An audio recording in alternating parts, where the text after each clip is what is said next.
Buenas tardes, queridos hermanos y amigos de esta comunidad apologética avanzada. Eh, Hoy traigo un tema breve, rápido, pretendo hacerlo rápido, pero de suma importancia y muy sustancial. Por muchos años y mucho tiempo nos han dicho en nuestros diferentes servicios cultos, la escuela dominical, el culto de damas, de varones, etcétera, que el corazón de la Biblia es Juan 3:16, porque de tal manera amó Dios al mundo que ha dado a su Hijo unigénito para que todo aquel que en él crea no se pierda, mas tenga vida eterna. Nos habla del amor de Dios en la eternidad, nos habla de el que Dios quiso enviar a su Hijo desde la eternidad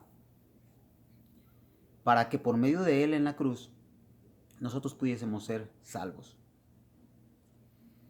Y aunque es un pasaje muy hermoso y verdaderamente viéndolo de manera occidental puede ser el corazón de la Biblia, sin embargo, cuando yo analizo las escrituras desde el punto de vista histórico, eh, tradicional hebreo, desde la óptica hebrea, desde sus fiestas, desde sus costumbres, me encuentro con otro pasaje olvidado, del cual yo nunca he escuchado que una persona haya predicado acerca de este pasaje, y es un pasaje que tiene un contenido tan profundo que habla de las tres etapas del reino de Dios, antes de su venida, durante y después.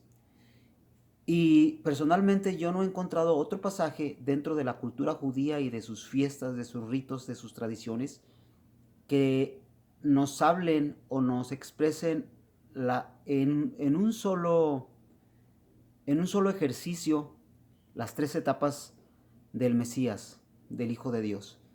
Y por lo tanto, este pasaje yo lo he considerado como el corazón de la Biblia. Eso es a título personal, ya que termine de explicar brevemente, usted lo decidirá en esta sección que pretendo hacer, en donde quiero dar de pronto explicaciones de pequeñas porciones de la Biblia olvidadas, y que por causa de ignorar la cultura judía y por causa de ignorar sus fiestas, luego entonces nos queda velado, nos queda obscurecido, y a veces predicamos de los pasajes pero sin entender al 100% el significado del tal. Para esto me refiero al capítulo 20 del Evangelio de Juan, y voy a leer del versículo 5, ya usted lo podrá leer todo, y dice así: y bajándose a mirar, vio los lienzos puestos ahí, pero no entró. Juan, este es Juan el apóstol. Luego llegó Simón Pedro tras él, y entró al sepulcro, y vio los lienzos puestos ahí, y el sudario que había estado sobre la cabeza de Jesús, no puesto con los lienzos, sino enrollado en un lugar aparte. Entonces entró también el otro discípulo que había venido primero al sepulcro, y vio y creyó.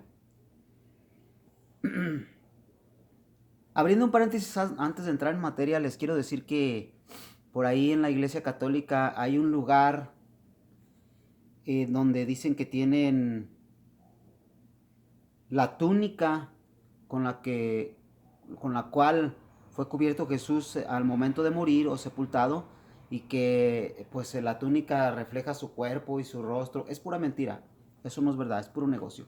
Si alguien hubiese leído Juan capítulo 20 del 5 al 8, se da cuenta que Jesús traía dos piezas. Dice: y bajándose a mirar, vio los lienzos puestos ahí. Los lienzos que traía de aquí para acá, los vio puestos ahí.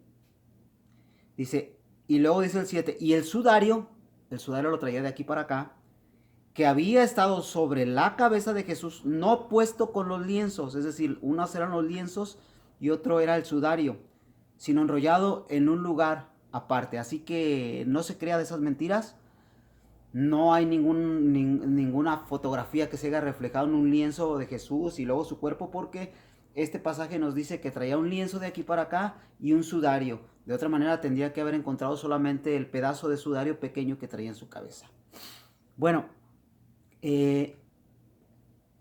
para nosotros podemos pasar por alto muy fácilmente este pasaje y no nos enseña y ni nos dice nada por desconocer la cultura judía. Sin embargo, lo primero que a mí me llamó la atención cuando yo tuve que investigar acerca de esto es que dice la escritura que entonces entró el otro discípulo, es Juan, el que primero no había entrado y solamente había visto sus lienzos de fuera. Dice, entonces entró también el otro discípulo que había venido al sepulcro y vio y creyó. Ahora, obviamente está hablando de la resurrección, pero el hecho de que Juan mencione los lienzos y que explique que al entrar Jesús, al resucitar, se quitó los lienzos que tenía de aquí y los aventó como si fuera una persona desasiada, pero el sudario que lo que llevaba en su cabeza, lo dobló perfectamente en pedazos, lo dejó perfectamente doblado como una persona aseada, limpia, educada, acostumbrada a ser ordenado, la puso sobre su cabeza y el otro lo aventó por allá. Esto lo que produjo fue un contraste. Y eso es lo que Jesús quería que estos dos apóstoles, Juan y Pedro, observaran el contraste de lo desordenado y de lo ordenado, porque a continuación, dentro de la cultura, había algo que enseñarles. Déjenme decirles que esto se refiere a las tres etapas del Mesías: en la eternidad, en la tierra, durante su estancia en la tierra y en el futuro y también su regreso.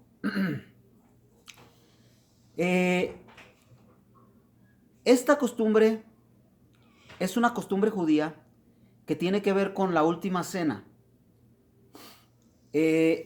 Como ya saben ustedes, la cultura judía está llena de diferentes fiestas principales y fiestas que están en segundo término, que no son fiestas establecidas por la Torá, sino por causa de la costumbre. Por ejemplo, la fiesta de las luminarias o de las luces, que se comienza a hacer, se comienza a practicar 200 años antes de Cristo, después de que me parece que llamaba José Macabeo, vuelve a tomar el templo y entonces enciende luces y así todos los años en esa fecha, más o menos para noviembre, la última semana de noviembre y diciembre, se comenzó a celebrar la fiesta de las luces o la fiesta de las luminarias, que ellos celebran hasta el día de hoy precisamente, pero que no está establecido en la Torá, sino solamente en su ley escrita o tradicional, quizás en el Talmud. Y otras fiestas, la fiesta del Purim, que se deriva a partir de la liberación con la reina Esther y Mardoqueo, ya saben ustedes, a partir de ahí se comienza a celebrar la fiesta de los círculos de sabiduría. Tienen la fiesta del día de la Micra, el gran día de Losana, la entrada triunfal, etcétera, etcétera. Pero hay 7 fiestas principales que se celebran verano e invierno.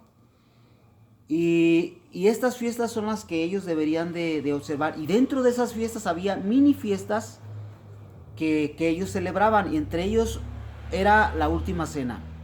¿Qué sucedía pues en la última cena, queridos amigos y hermanos? En la última cena, generalmente para la Pascua, la fiesta mayor de Israel, que se celebraba por 7 días, y al octavo día se comenzaba a celebrar la fiesta de la gavilla mecida, que es en este día de la resurrección de Cristo, la fiesta de la gavilla mecida, que era la fiesta de las primicias del fruto de la tierra. Después voy a hablar acerca de esto. Este día octavo iban a comenzar a contar 50 días hasta el Pentecostés, 40 más 50 más 10 días hasta el Pentecostés, para celebrar no la fiesta de la gavilla mecida o la fiesta de las primicias del fruto de la tierra, sino la fiesta de la cosecha. Este primer día ya había pasado aquí lo que había sido el Sabbat y la Pascua.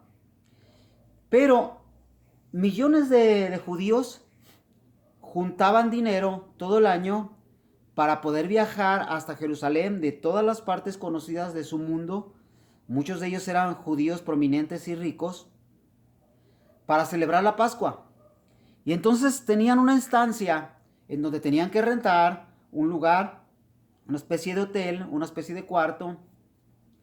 O si tenían familiares en Israel, podían ser recibidos por ellos en sus casas. Y aquí es donde está el secreto de la túnica que llevaba Jesucristo en su cuerpo y la pieza de tela que llevaba en su cabeza.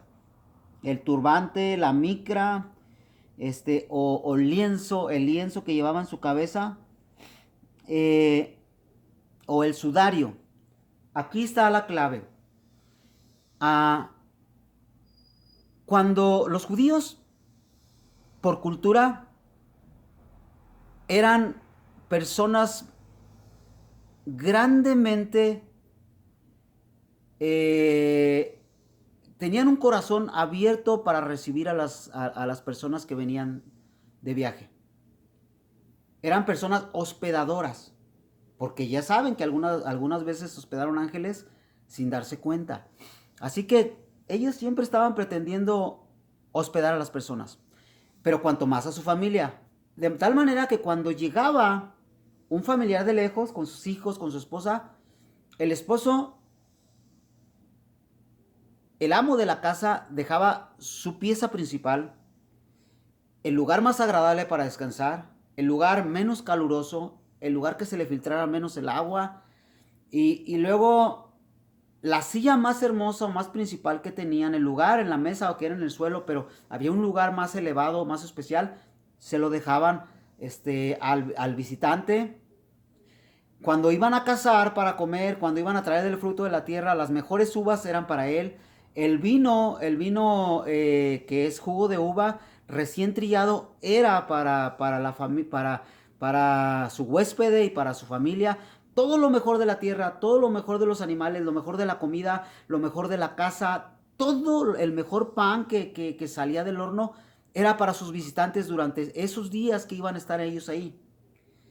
Bueno, entonces, una vez que iba a salir al siguiente día, ellos nunca salían de noche, ellos siempre partían y hacían sus viajes de día. Recuerde que Jesús dijo, no tiene el día 12 horas, pues el que anda de día no tropieza. Porque ellos no tenían pues una luz artificial como la tenemos nosotros, no tenían lámparas, no tenían celulares, etcétera, etcétera. Entonces ellos salían de día, por lo tanto ellos hacían lo que ellos llamaban la última cena. La última cena del Señor con sus discípulos no fue la única vez que la celebró. Él celebraron durante toda su vida, estuvo celebrando porque esta era una fiesta, una última cena. ah, eh, eh, para terminar la fiesta de la Pascua. Era una fiesta que se celebraba dentro de la Pascua. Esto es para saber porque a veces pensamos que solamente hubo una última cena y se acabó. Entonces, esto se siguió celebrando después de Cristo. Entonces, cuando el visitante sabía que ya era el último día y se tenía que ir, ellos se preparaban con comida de gala, con una sopa especial, con panes especiales, con una ropa bien vestida, tanto los anfitriones como los que venían de lejos, para celebrar la última cena. Y cuando estaban cenando y se terminaba la cena, entonces, si aquel visitante se había sentido feliz, agradable, estaba feliz, no se quería ir, estaba alegre, estaba contento con sus familiares, sentía que lo habían recibido como en su casa, que no le habían hecho caras, que la mejor agua del mejor pozo era para ellos, la mejor agua procesada que regularmente lo hacían con jugo de uva recalentado y con eso endulzaban sus bebidas. Era para él la mejor pieza de fruta que tenía, de uva, era para él, de higos, era para él, de las hierbas de la tierra, de los panes, de los animales, todo. El mejor cuarto era para él, el mejor lugar a la mesa era para él, todo. Cuando él se sintió tan especial, tanto que no se quería ir, entonces cuando acababa de cenar, se quitaba el lienzo que traía en su cabeza, el sudario pues más bien, o el turbante o la micra, se la quitaba y la comenzaba a doblar. Y una vez doblado perfectamente la ponía a su mano derecha. Esto era una tradición, pero que tenía un símbolo y que solamente los judíos entendían. Él ya no hablaba más, no decía más. Si él no se sentía tan agradable, tan al 100%, entonces él solamente les decía, pues gracias, mañana tenemos que salir, etcétera, etcétera. Estuvimos a gusto, vamos a ver si volvemos el año que viene.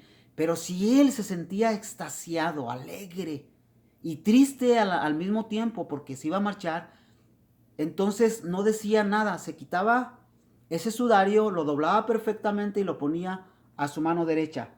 ¿Qué quería decir con esto? Quería decir,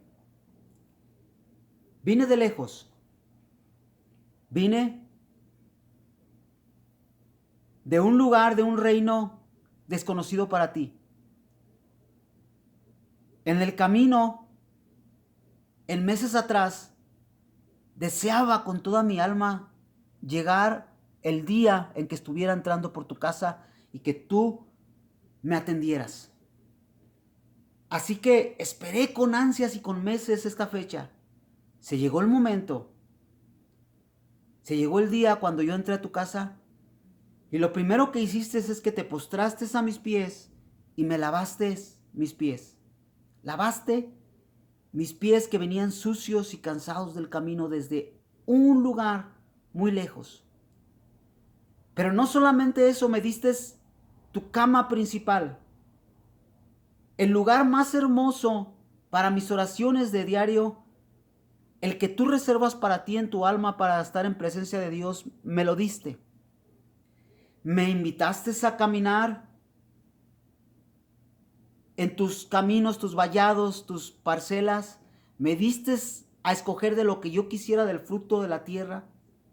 Lo pusiste lo mejor del fruto de la tierra en la mesa para mí y para los míos.